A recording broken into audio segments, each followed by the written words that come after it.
Hey guys, I'm Alastair from Trail Kale, and this is my On Cloudmonster 2 review.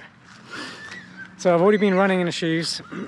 Super excited about this one because the On Cloudmonster 1, the original, made its way to the #1 spot on my best on running shoes.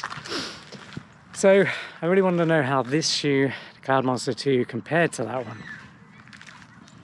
Now so far, it's very different. Now I wouldn't say it's better or worse, it's just a very different shoe. And I'll go into that a little bit more in just a moment. So if you haven't heard of Trail Kale before, we're a website dedicated to helping you run your best.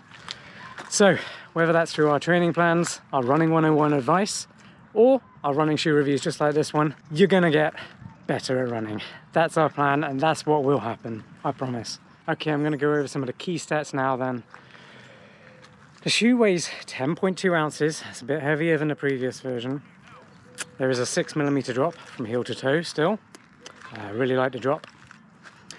But now, who's the running shoe for and what type of shoe is it? Well, it's still a tempo running shoe, but it doesn't have that bouncy, crazy max cushion feel.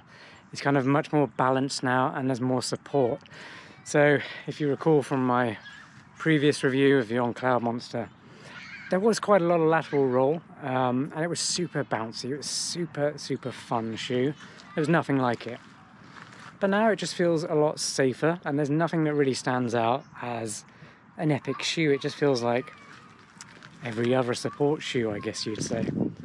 One thing I will note though, it is much wider than the previous version, and it is a wide shoe. So if you have wide feet, you should be good with this shoe. And those with wide feet will be very happy to hear that, I'm sure.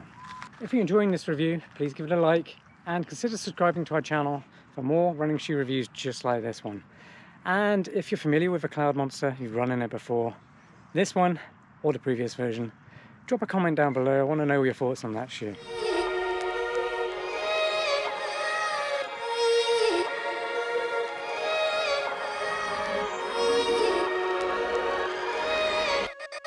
Okay, I'm ready to form an opinion, the good and the bad. Let's start with the good. Starting with the upper. Super breathable, really like it. The lacing system cinches up really well. Here, as you saw from a previous clip of me first putting them on, they do up really nicely. And like I said, super breathable, very lightweight mesh upper. So really like what I've done there. Now the next one could be seen as good, could be seen as bad. And that's the width of the shoe. They are wide, so if you've got wide feet, you're gonna love that, obviously. I got average feet, and it's quite roomy in there, maybe a bit too much for me. It feels like my feet are moving around a little bit inside the shoe. Not a deal breaker, just not the best fit. So if you do have medium width feet, I would consider dropping down a half size. Now, next point is the outsole. Hopefully you saw that before I fell over. The outsole has a much shallower gully. So I'll be running on gravel and tarmac, and I haven't picked up any stones yet on the gravel, so that's definite improvement. All right, let's quickly jump to the bad. So the tongue has no loop on it, and that does mean that it will slip down. Look, you can already see here, the tongue has slipped. And I can pull that back up. That seems like a huge oversight from On. A little bit disappointing there. Didn't get that problem on the previous version either. Secondly, just doesn't feel as bouncy and quite as fun as the previous version. That's what I loved about the Cloudmonster, and I'm gonna have to relegate it from the top spot because of that. It just feels a lot safer. It's more stable, got more support, so that's a good thing if you need a stability shoe. But I loved the Cloudmonster because it was different. It was bouncy, there was nothing else like it, but I don't have the bounce anymore. The midsole is much firmer, feels a little bit heavier as well. But you know what? It's still a very good shoe. It's just not a Cloudmonster, and that disappoints me a little bit.